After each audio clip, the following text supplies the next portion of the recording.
хамгийн түрүүнд бол өнөөдрийн хэлцүүл бол үнэхээр сайхан ажил хэрэгж боллоо. Манай одоо өөрийн дарнаар манай намын гишүүд бол яахадгүй одоо чин сэтгэлээсээ энэ ардчилсан намын ажил үйлсийг бол жинхэнэ ёсоор одоо сайжруулах гэсэн ийм хүсэл эрмэлзэлтэй сайхан одоо яриа өрнүүлээ.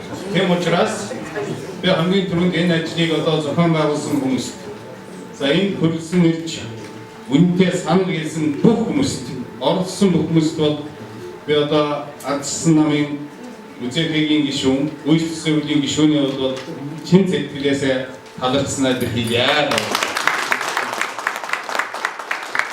Тэгээд би бол энэ дөрмийн одоо төсөлд явж байгаа өөрчлөлт, за тав хүний хийж байгаа шин одоо оноо санааг бол бүгдээ нь бол сан нийлж байгаа.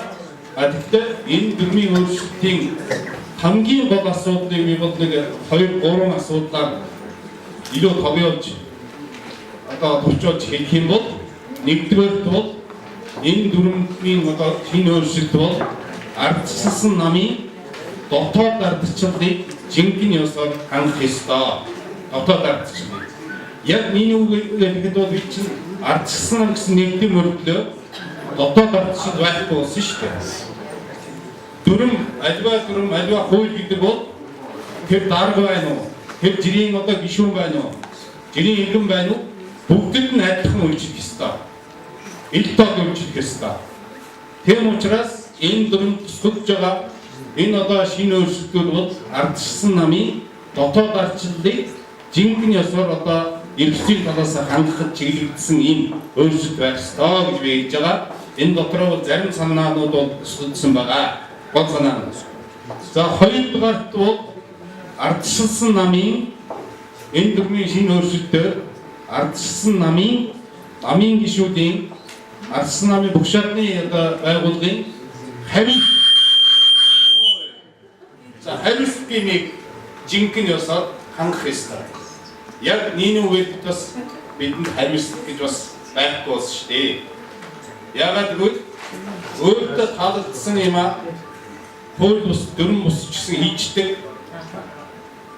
За тэгээд болохгүй юмыг бол хууль бус дураараа хийждэг. Тэгээд хариуцлага байхгүй болохоор одоо өсөл бодлороо нэгдсэн нам гэдэг энэ амьд бүхэл бүтэн одоо хүмүүсийн тэр нэгдлийг яаж хангах юм бэ? Тэгэхээр энэ бол гарцааг энэ дотроо суух ёстой. Бас зарим гол санаанууд суусан байна. Гуравдугаарт бол хүний нөөцийн бодлого гэдэг бас хүмүүс олон хэллээ. Зөвхөн сонгуул болохоор нөгөө хүмүүстээр очиод уйлдаг, ашигладаг, бус үедээ мартчихдаг. Тэгэхээр болохгүй шүү дээ.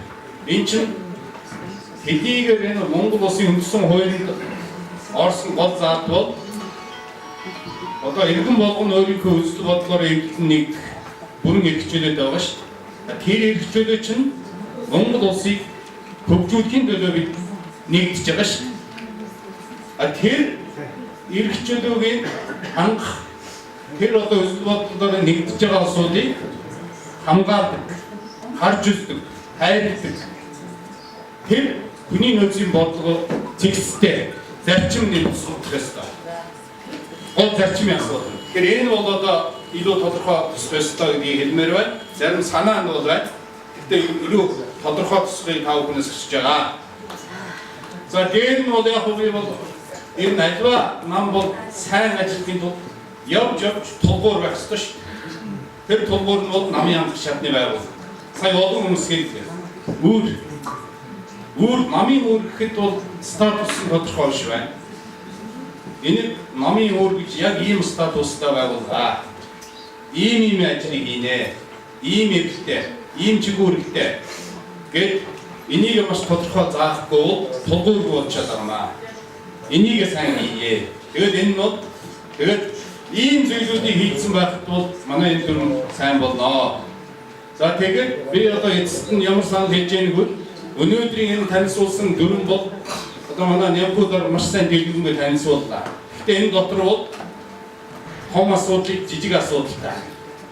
илүү их ач холбогдолтой асуудлыг ач холбогдол арай багатай асуудалтай бид бүгдийг хольж танилцуулсан учраас зарим бүхэлдээ тодорхой биш болсон байж магадгүй, ойлгогдоогүй байж магадгүй. Тийм учраас дараагийн одоо цуглуулгын дээр энэ дөрмийн төсөлд орж байгаа гол өөрчлөлтийг үзэл баримтлалын шинжилгээ том өөрчлөлтийг 1, 2, 3 гэж байгаа 10 хүртэл байвал тэр 10 өөрчлөлтийг бол тав хүндээ хараагаад бичгээд онцолж тэгээд тэрэн дээр тойрч ярих хэрэгтэй байна. Тэгэхгүй бол нөгөө энэ бие биендээ ингээд дарагдаад дүрчж байгаа тал байгаа.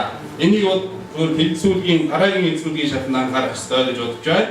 За ингээд өнөөдөр бид хэдийгээр одоо ингээд ялагдсан ч гэсэн дараагийн удаа бидэнд бол ялт байна. Тэр ялтыг авсрахын тулд одоо их хурлаа маш сайн хий, жинхэнэ ёсоор хий. Энэний төлөө гишүүн болгоны, хүн болгоны оролцоо өөр онцгой ач холбогдолтой. Та бүхэнд амжилт хүсье, ардчлал мандтугай.